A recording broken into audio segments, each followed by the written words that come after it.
everybody. I'm Mike Campbell, County Judge for Clay County, and we're visiting today with Bill Holcombe. Bill's the County Agent for Agriculture, Texas A&M AgriLife Extension Service. I always like to get that in if at all possible. And Bill, you're busier than anybody I've ever seen. You've got more stuff going on with 4-H and different projects for farmers and ranchers, and I guess doing dress review as well. What's happening in your world? Oh, it's a busy time of year. Livestock shows are starting to wind down, and programs and stuff are starting to wind up. Like just last week, we had our ag seminar program. We didn't get to have the grazing hour, which everybody always loves, but we did get the educational portion in. Had a great program with it. And moving forward, we got several other programs coming up.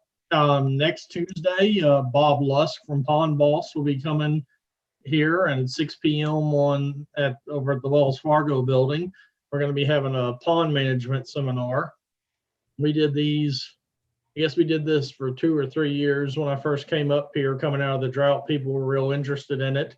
Then we gave them a break, and all of a sudden I don't do it 1 year, and I get a bunch of phone calls about people wanting to know when we're going to do something. So we actually had it set up last year, and 2020 happened. So that got shelved, I guess. But yeah, Bob's going to be coming. And if you've never heard him, he is extremely knowledgeable about pond management, fish management. He's a very good speaker. He's enjoyable to listen to. And he'll do a really good program covering all the bases from how you design your pond to limit stuff like algae, what you need to do to manage to get bigger fish, problems with dealing with different problems and issues. He typically has some of his resources that he provides there if you're interested, but they're not mandatory. And he does a really good program. We'll also, the local soil water conservation district's doing a fish sale, and we'll usually have information on ordering from them. Dorothy Kucharski usually attends. I don't know if she's going to be there, but at the very least, we'll have the forms and the information if people are interested in ordering fish. And it's a really good program. It's really educational, and I usually gets a lot of positive feedback when we've had them in the past. So tell me again, when and where?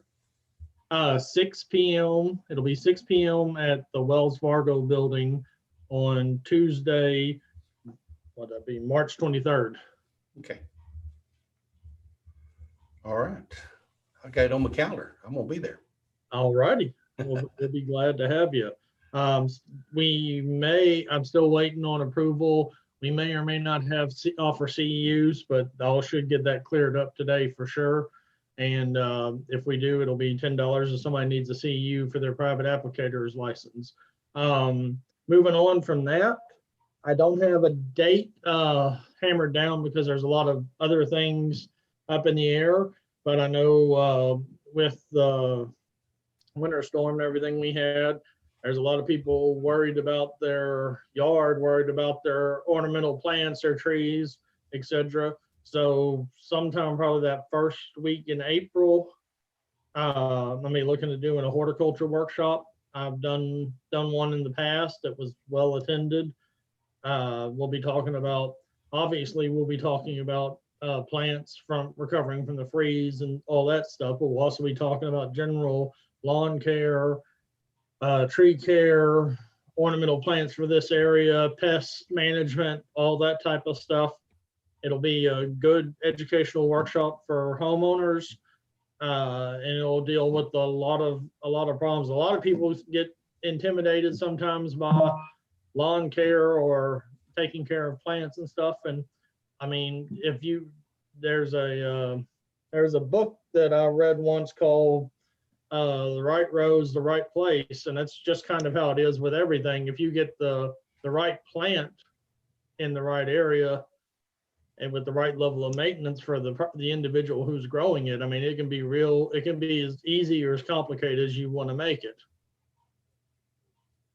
But we'll have that program, and it will probably be hour and a half long program when we have it, and it'll be tied in with some good information for plants that grow in this area well and plants that don't. And if you like to punish yourself sometimes, some plants that can be really challenging to grow in this area. I know palm trees in St. Augustine struggle in this part of the world. Yes, sir, they do.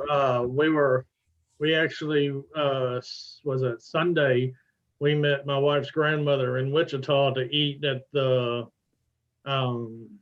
restaurant there. And we were waiting to go inside, and I noticed there's a palm tree out in the flower bed area. And I was looking at it and I'm like, I don't know that he's going to make it.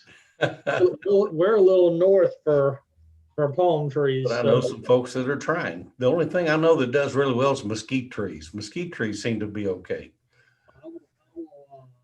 I will quote Mr. Wilson Scaling on that. When I first moved up here, he told me the best way to kill a mesquite tree or a prickly pear is to plant it in your yard. That's right. Fertilize it and water it. Yes, sir. That's true. That is true. Well, you got lots of things going on. Anything else we need to know about? I'll give you a few updates 4-H wise. We're in gear. We got several kiddos that are going to be participating in the county fashion show next week. They're all excited to do it. We've had some that have done it for several years. We got a few new ones that are trying it for the first time. We're excited about that. Monday night, actually, we'll be doing a public speaking workshop at the Wells Fargo Center starting at 6, I believe.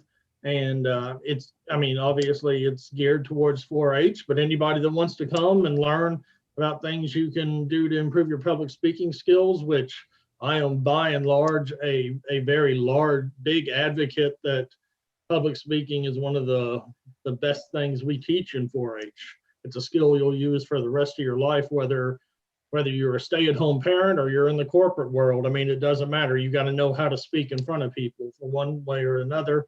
And like I tell the kids, it's just like throwing a football or hitting a baseball. It's a skill you've got to train to get good at. Right. They all seem to think I was born speaking to people who I don't know, but I promise you I wasn't. I don't know that I'd ever say I was shy, but I mumbled and muttered with the best of them when I first started. So that'll be on Monday night. And then in April, oh great, I'm going to blank on this now. I think April 5th, we're actually working on a big multi-county record book workshop down there in your part of the world, down there at the Blue Grove Community Center. Great. And it'll have, I think we've got 4 or 5 counties that are going to be coming together to do that. We did that back in, I think, 2018, 2019. We had about 50 people showed up. So we're going to be working on that again. And then I just emailed it out yesterday. I've got an email list I send it out to. And if one of your listeners wants to get added to that email list for programs and information for agriculture stuff, they can just give me a holler and I'll gladly put them on there. But there's a drought management plan online program that's going to be coming out. I think it starts like April 13th, and there was 4 sessions. It's got some really great speakers. Some of the response, we are currently fortunate when you look at that drought monitor map that we've got our nice little area that's not in drought, but as they always say, you plan for things when it's not a problem. So if you're a producer and you've never looked at developing a drought monitor map or a plan, I would heartily encourage you to do it. It's going to be a tremendous program. They have some fabulous speakers that are extremely knowledgeable on dealing with drought and how to combat it. Or one of the speakers is going to be our district ag economist, and Poncho has formerly worked with the ranch that got 17 inches of rain a year, so he is extremely knowledgeable on that fact. And I guess I'll close it up with talking about, since we're talking about drought plans, talking about rain. We got a nice little shower over the weekend. Speaking to producers, it seems, depending on where you are in the county, you got somewhere between 5/10 and 9/10. I'm sure there's somebody out there that got over an inch, and I'm sure somebody that's rain gauge was completely dry, but that seems to be the range it was running. And I know we're in for some weather this evening and tomorrow, so we might get some more out of it. But looking forward from that. I mean, so far we're looking good. Plants seem to be recovering from the freeze. The oats and the wheat around the county are shooting up beautifully. Yeah, I don't know.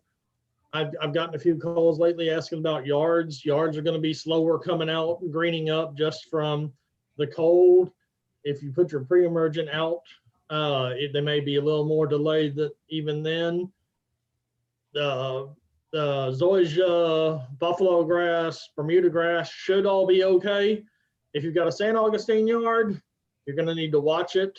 I mean, we were pretty insulated, but still it got pretty cold, so you may see some damage in that. But by and large, all the dormant trees should be coming out fine. I've been watching them. I haven't checked on any actual peach trees, but I got a call yesterday asking about that. And I mean, they were dormant. You may see some dieback, but the tree itself should be fine. So very, very good. Well, we need a good peach crop. We just, the peaches, the pecans, all of it, we just count on that so very, very much. But we'll make it work. Bill, thank you so much for your time, and we'll check back with you later.